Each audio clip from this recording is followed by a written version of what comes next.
there's a statement that I've heard from a number of people that when people try to explain what the mind is what the brain does. I've sort of heard that statement a number of times, and I think the thinking behind that among a lot of people is that if you have enough complexity and connectivity in a brain, if you got enough neurons, enough synaptic connections, if it's all wired together in a really complicated way, you get a mind.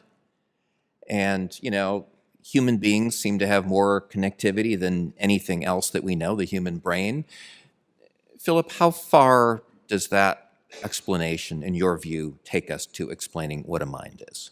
Well, that's one proposal, one philosophical proposal. So as I say, I think we need to think of these as different solutions to the mind-body problem, this philosophical challenge of trying to bring together consciousness and the physical world into a single unified theory of reality.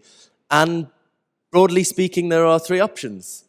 One, it's the physical world that's fundamental, and consciousness arises from physical processes in the brain.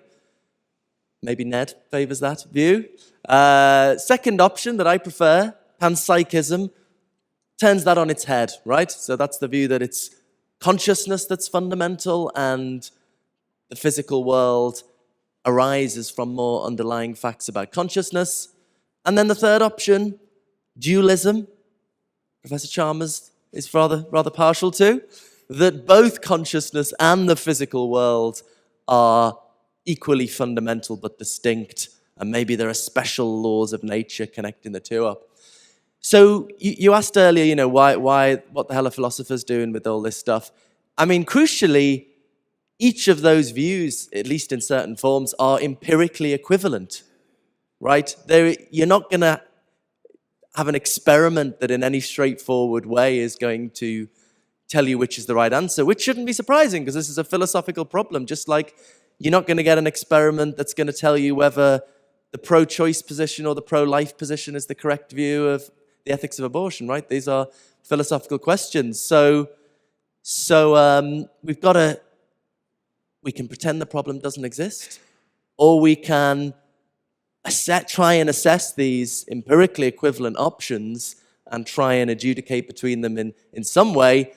You asked me what I think of the materialist option. I don't find it that plausible myself.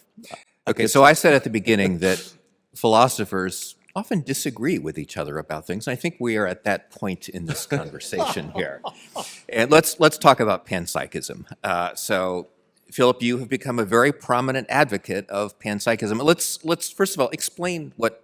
So my sort of probably not very sophisticated notion of it is that consciousness is in everything. In one degree or another. Is that kind of what panpsychism is? Knocking my microphone over, getting too excited. Yeah, I suppose that the basic commitment is that it doesn't necessarily mean that literally everything is conscious. The basic commitment is the fundamental building blocks of reality, perhaps fundamental particles, perhaps universe-wide fields, have some kind of very, very rudimentary consciousness, and that human and animal consciousness somehow emerges from that. Wait, let me see if I understand what you're saying. So you're saying trees have consciousness. So it's rocks have consciousness. No, not necessarily. So the fundamental building blocks, let's say for the sake of simplicity, fundamental particles like electrons and quarks. But a panpsychist needn't think that every random combination of particles is going to be conscious in its own right, like your socks and your rocks and stars and planets. I'd be inclined to think that there's only limited conditions in which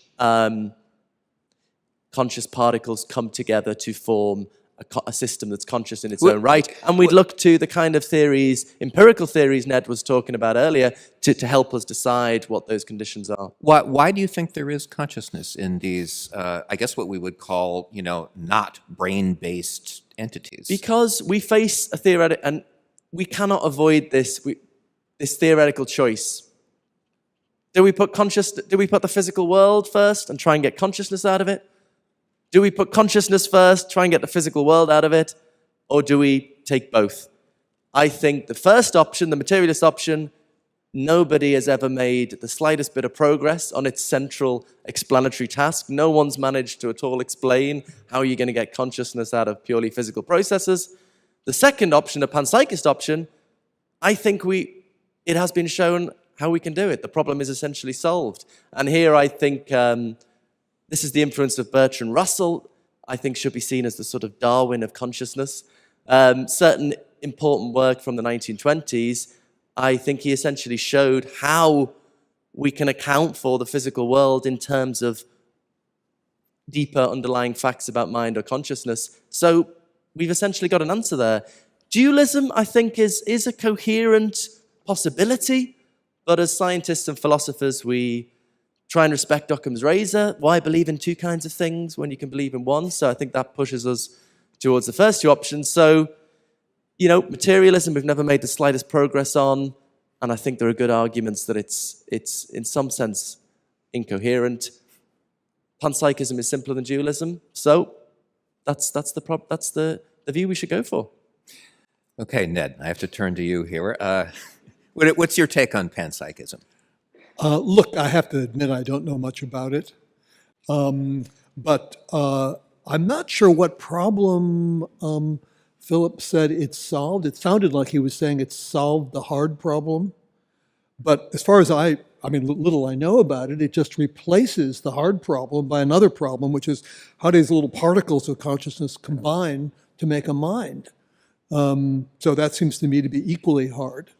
So look, I like a scientific approach. That's why I don't know much about panpsychism. I like the approach of trying to decide, for example, whether, say, a theory like the global workspace theory is right. And according to that theory, a conscious system could be realized by anything that has the right kind of global workspace. Explain what you mean by global workspace. The idea is it's a virtual space in which your perceptions are made available to these cognitive consuming systems. That would allow a machine to be conscious, for example. Or alternatively, maybe the biological approach is right, and that if that is right, then you can't have a conscious system that doesn't, say, have the electrochemical base that neurons have, where an electrical signal is translated into neurotransmitters going across a synaptic cleft, and then translated back into electrical impulses. So that's a basic fact about the way all brains work. So is that basic? So I think that the scientific approach is to try to decide among these different options. And you're saying that you need a brain to have consciousness. I'm saying that's one option. I think the global workspace theory would say you don't need a brain to be conscious. It would say that you could have consciousness in a machine that has some, has a global workspace. So I think that the best, look, I don't think any of these have shown promise for solving the hard problem. So I agree there is a hard problem, but I think the way to make progress is to figure out what consciousness is in us. And then once we can figure out what consciousness is in us, we can hope for some new ideas which might explain, get us a little closer to the hard problem. It may be that, like Rebecca says, it's not solvable. I know. But I have an argument for it. Okay.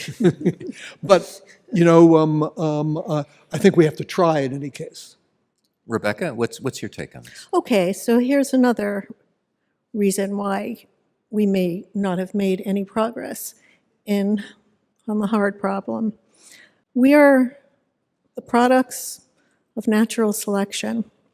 There are certain capabilities we have and many capabilities we don't have. We can't fly, for example. Some animals can, we can't. We have a way of thinking. It's very tied in with language. It has to do with small parts, combinatorially combined, small set of rules, generates a lot of complexity. And so there's an isomorphism between our intellectual capacities and our linguistic capacities. And they are very much based on a kind of combinatorial atomism and a mapping onto other areas. And that's how we've made progress. That's how we made progress in physics. That's how we make progress in bio. That's how we make progress. That's how we think. There's nothing to say that this capacity, which I don't want to downplay, it's magnificent, we've gotten very far, is a capacity, it can understand everything. And I think that some of the hardcore philosophical problems, starting with the mind-body problem, are very good, and free will, and the nature of the self, and the a priori, and the grounding of morality, and epistemology.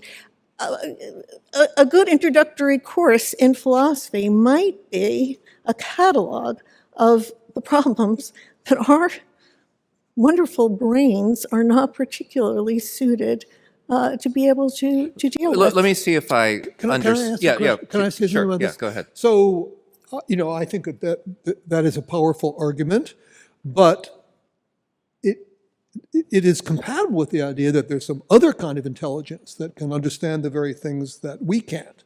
And maybe we could even make a machine that could make a lot of progress in that regard. And if we do, maybe it could explain these things to us. Maybe there will be gaps, things we can't understand. But it doesn't mean that nothing can be said about how consciousness works that we could understand.